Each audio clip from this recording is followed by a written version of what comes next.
Bismillahirrahmanirrahim. Welcome back to USA College of Pharmacy. Today we will discuss about the microbiology of air. So let's start our lecture without wasting our time.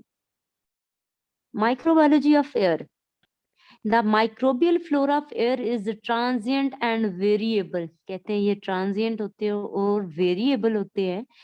उसके बाद कहते हैं air is not a medium. हवा जो है वो इसका medium नहीं है in which micro organism can grow, जिसके अंदर माइक्रो ऑर्गेनिज्म ग्रो कर सकता है, but a carrier of particular matter, dust and droplets which may be laden with microbes. कहते हैं जो हमारे पास एयर है वो हमारे पास इसका वो वाला मीडियम नहीं है जिसके अंदर क्या है जी, ये ग्रो कर सकता है. लेकिन कहते हैं कि ये हमारे पास इसमें इसको कैरी करने के लिए, एक जगह से दूसरी जगह मूव करवाने के लिए सोर्सेज होते हैं, कैरियर होते हैं, ज़राए होते हैं, जिसके थ्रू ये एक जगह से दूसरी जगह मूव कर सकते हैं. वो भले हमारे पास कैरियर मैटर हो सकता है, डस्ट हो सकते हैं, ड्रॉपलेट पानी का कोई कतरा हो सकता है, जो कि माइक्रोब से, माइक्रो ऑर्गेनिज्म से लेडन है, लदा हुआ है, भरा हुआ है. माइक्रोबियल फ्लोरा हवा का जो वो हमारे पास ट्रांजिएंट होता है, वो इम्परमानेंट होता है, वो परमानेंट नहीं होता, शॉर्ट टाइम के लिए होता है और वेरिएबल होता है, कांस्टेंट नहीं होता. सेकेंडली, हवा इसका वो मीडियम नहीं है जिसके अंदर ये ग्रो कर सकता है, बट उसके अंदर उसको एक जगह से दूसरी जगह ले जाने के लिए कैरियर्स होते हैं, जराए होते हैं, सोर्सेज होते हैं, जिसमें पर्टिकुलर मैटर कोई भी चीज आ सकती है, मिट्टी का जरा आ सकता है, उसमें पानी का कोई कतरा आ सकता है, ड्रॉपलेट आ सकता है, जो कि भरे हुए होते हैं, which may be laden with microbe, जो माइक्रो ऑर्गेनिज्म से लेडन होते हैं, लदे हुए होते हैं.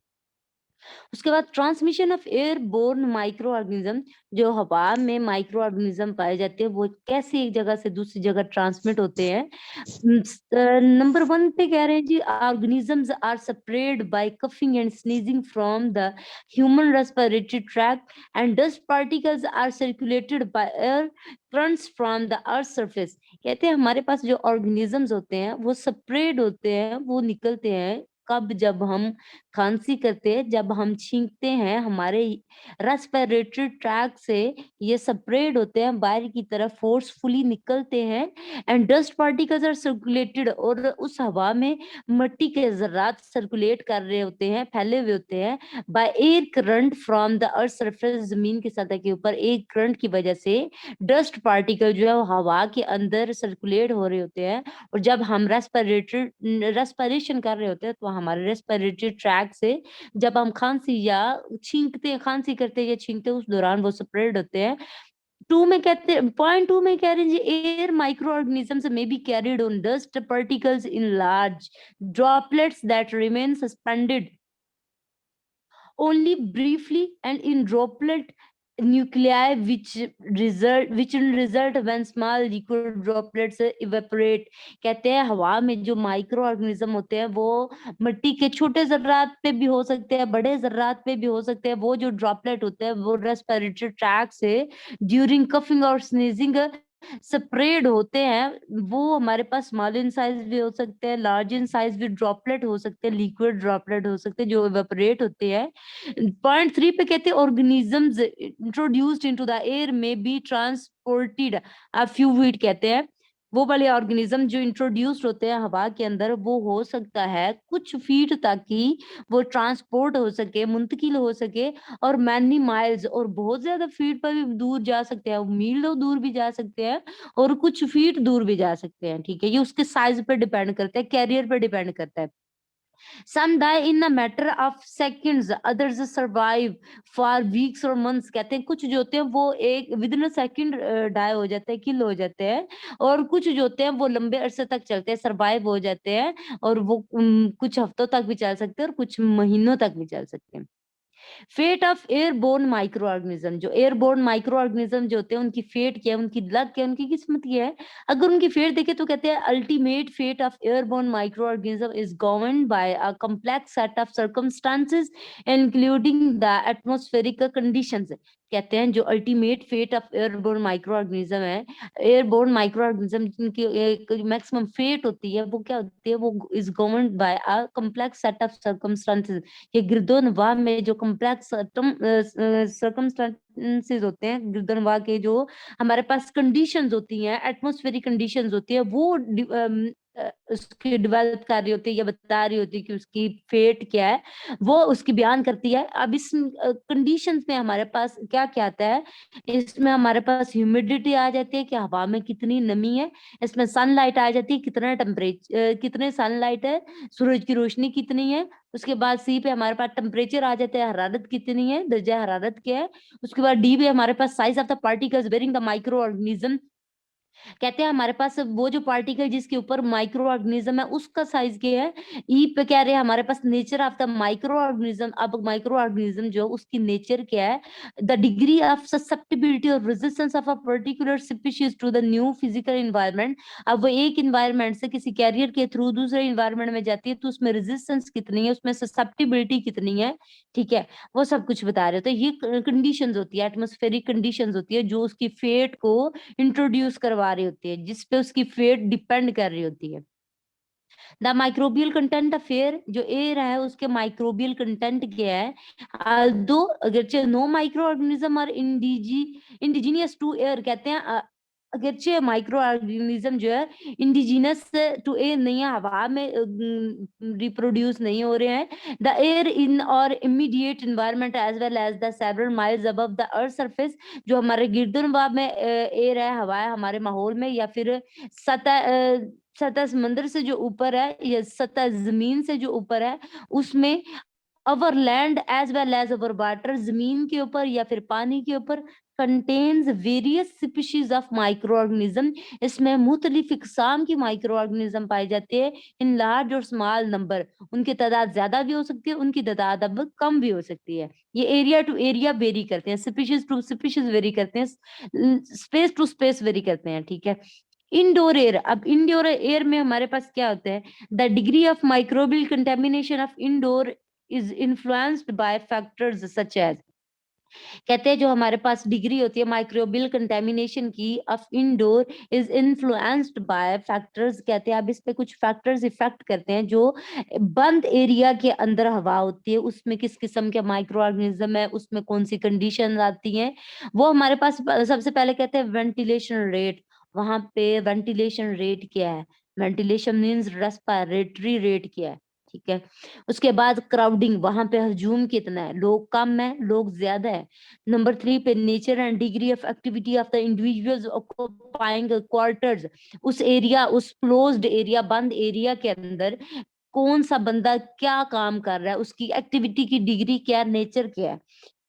सोर्सेज ऑफ ट्रांसमिशन, अब इंडोर एयर में हमारे पास सोर्सेज ऑफ ट्रांसमिशन क्या हो सकती है, the airborne micro organisms are carried on dust particles और in droplets expelled from the nose and mouth during sneezing, coughing और इवन टॉकिंग। कहते हैं द एयरबोर्न माइक्रो ऑर्गेनिज्म, जो एयरबोर्न माइक्रो ऑर्गेनिजम्स होते हैं वो कैरिड होते हैं ऑन डस्ट पार्टिकल, वो डस्ट पार्टिकल पे कैरिड होते हैं, एक जगह से दूसरी जगह जाते हैं, और इन ड्रॉपलेट या फिर ड्रॉपलेट, छोटे छोटे पानी के जर्राज होते हैं, कतरे जो होते हैं, उनके थ्रू ये एक दूसरे से दूसरे, एक ऑर्गेनिज्म से दूसरे ऑर्गेनिज्म में या फिर एक जगह से दूसरी जगह मूव करते हैं।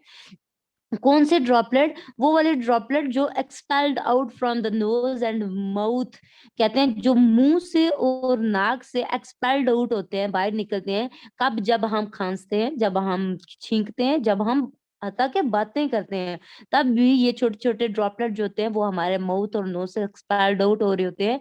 अब नो नो आइडिया कि किसको कौन सी बीमारी है, लेकिन वो जब बातें करता है, जब वो खांसी करता है, जब वो छींकता है, तो उसके अंदर से वो ड्रॉपलेट निकल रहे हैं, और वो जो ड्रॉपलेट निकल रहे हैं वो हवा के अंदर सरवाइव कर रहे हैं, हवा के अंदर सर्कुलेट कर रहे हैं, एयर के अंदर सर्कुलेट कर रहे हैं। और जब उस क्राउडिंग वाले एरिया में दूसरा बंदा, साथ वाला जो इंडिविजुअल होगा, वो जब रेस्पिरेशन करेगा, सांस लेगा, ब्रीथिंग करेगा, तो वो जो ड्रॉपलेट है वो इफेक्टेड एरिया से, इफेक्टेड पर्सन से जो निकलेगा, एक्सपेल्ड होता है, वो दूसरे पर्सन में जाता है और उस पर्सन में जाके डिजीज काज कर सकता है।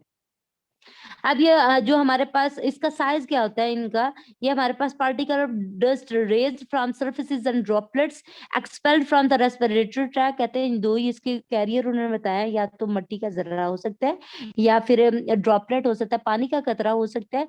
अब डस्ट का जो पार्टिकल है वो किसी सतह से ऊपर उठ सकता है, हवा में सर्कुलेट कर सकता है, और जो ड्रॉपलेट है वो रेस्पिरेटरी ट्रैक से रेस्पिरेशन के दौरान एक्सपायर्ड आउट होता है, बाहर निकलता है। वेरी इन देयर डायमेंशंस, वो अपनी सिमत में वेरी करते हैं, मुख्तलिफ होते हैं, कांस्टेंट नहीं होते। फ्रॉम माइक्रोमीटर टू मिलीमीटर, वो माइक्रोमीटर भी तय कर सकते हैं और मिलीमीटर भी तय कर सकते हैं। Those in the low micrometer range can remain airborne for long periods time, कहते हैं वो वाले पार्टिकल जिनका साइज छोटा होता है, जिनकी रेंज कम होती है, साइज छोटा होता है, वो लंबे अरसे तक हवा में रह सकते हैं। While the larger droplets and dust particles settles rapidly as dust on various surfaces, और कहते हैं जिनका साइज बड़ा होता है वो जल्दी से किसी ना किसी सतह पे क्या हो जाते हैं, सट हो जाते हैं, गिर जाते हैं। अब उस सतह से वो क्या करते हैं, एक इंडिविजुअल से दूसरे इंडिविजुअल में जाते हैं। कैसे? अब उस सतह पे किसी भी बंदे का हाथ पड़ेगा, कोई ऐसी चीज जिसको हमने टच किया है उसके साथ वो होप्स हो कि वो उसके साथ ड्रॉपलेट अटैच हो सकता है और उससे डिजीज काज हो सकती है। This dust become airborne intermittently during periods activity in the room, कहते हैं ये इंटरमिटेंटली होते हैं जब रूम में कोई भी एक्टिविटी हो रही होती है, ये तब क्या होते हैं, ये आते हैं और उस रूम में होने वाले एक्टिविटी और उस रूम में होने वाले पीरियडिक एक्टिविटी के दौरान ये क्या होते हैं, एक पर्सन से दूसरे पर्सन में मूव करते हैं। नेक्स्ट वो क्या कह रहे हैं जी, नेक्स्ट इसके बाद हमारे पास साइज के बाद इसकी नेक्स्ट कैटेगरी आ जाती है। नेक्स्ट वो कह रहे हैं जी कि